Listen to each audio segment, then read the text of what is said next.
सत्संग में आए हुए सभी भक्तों को मेरा सादर प्रणाम। और आज हम परम पूजनीय दीदी गुरु जी के सानिध्य में एक नई जगह सत्संग के लिए इकट्ठा हुए हैं। वैसे तो जगह का क्या कहना, खाली गुरु मिलना चाहिए। गुरु कहीं भी बिठा कर सत्संग को प्रारंभ कर दे, वही गुरु दर बन जाता है।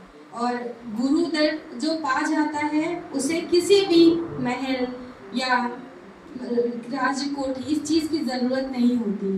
सिर्फ गुरु का सानिध्य ही बहुत होता है, क्योंकि उसमें स्वयं प्रभु परमात्मा का वास होता है। और आज हम जहाँ सत्संग कर रहे हैं, परम पूजनीय दीदी गुरु जी की कृपा से हमें नया सत्संग हॉल मिला, बहुत सी चीज़ें मिली। हम ये चाहते हैं कि यहाँ से सत्संग जब बढ़े तो बहुत जगह फैले और इसका प्रचार प्रसार भी हो, क्योंकि सत्संग बढ़ेगी तभी जब प्रचार प्रसार होगा। और मैं तो यही चाहूँगी कि एक दिन ऐसा समय हफ्ते में निकाला जाए कि प्रचार प्रसार के लिए भी जगह होनी चाहिए, क्योंकि तभी हमारे भक्त बढ़ेंगे, हमारा परिवार बढ़ेगा। और जब तक यह सत्संग चल रही है, परम पूजनीय दीदी गुरु जी ने हमें अपने चरणों में जो जगह स्थान दिया है वह सदैव बना रहे, और जब तक जीवन है और यही सत्संग हमेशा मिलती रहे, ताकि तन मन धन तीनों सुखी और पवित्र रह सके। क्योंकि सत्संग बिना कुछ भी संभव नहीं है। सत्संग है तो सब कुछ है।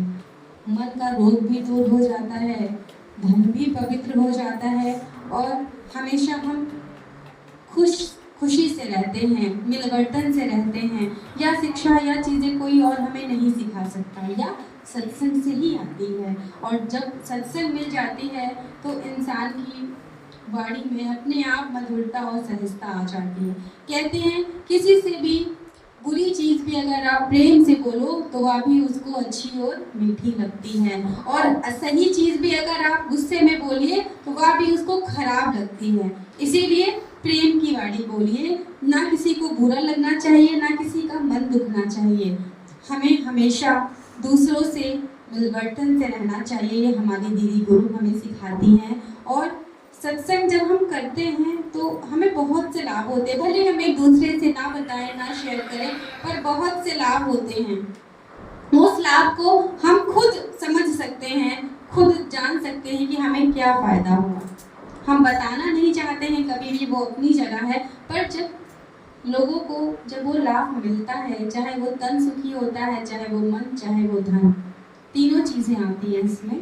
पर चीज़ें यही हैं कि जब आप निस्वार्थ भाव से कोई भी चीज़ों को अपनाओगे तो वह आपको लाभ ही देगा, कभी भी हानि नहीं देगा।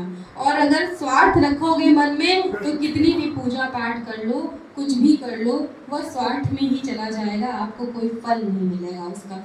निस्वार्थ भक्ति करिए, निस्वार्थ सत्संग करिए, गुरु को समर्पित हो जाइए चरणों में। देखिए आपका जीवन एक दिन बदल जाएगा, जैसे सबका बदला है, मेरा बदला है। और कभी भी किसी चीज़ की कमी नहीं होगी।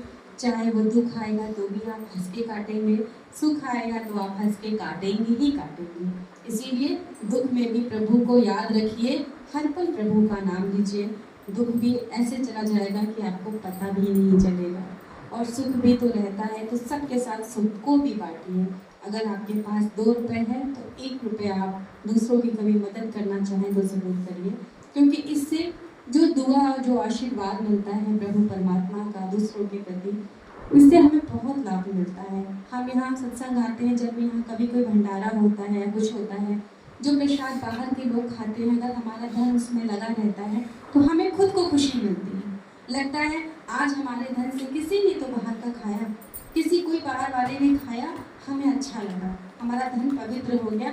ऐसे तो हम खुद अपने ऊपर लाखों रुपए खर्चा कर देते हैं, पर बाहर के भूखे लोगों को कभी 10 रुपए का भी देना पसंद नहीं करते। ये हमारी कमी है। अगर हम कहीं आ रहे हैं, गुरु के सानिध्य में हैं, तो हमें ये चीज़ें अपनाना पड़ेगा कि दूसरों की सेवा करनी चाहिए। वो किसी भी भाव से करेंगे, पर हमें दूसरों की सेवा, गरीबों की सेवा, घर में कोई बुजुर्ग है उनकी सेवा हमेशा करना चाहिए। तभी हमें सत्संग से लाभ होगा और गुरुवाणी से भी लाभ होगा। क्योंकि जब तक हम गुरुवाणी को सुनकर अपने मन में उतार नहीं लेते, अपने दिलों में बसाकर वो कार्य नहीं करते उसी रास्ते पर चलकर, तब तक हमें कोई लाभ नहीं मिलता।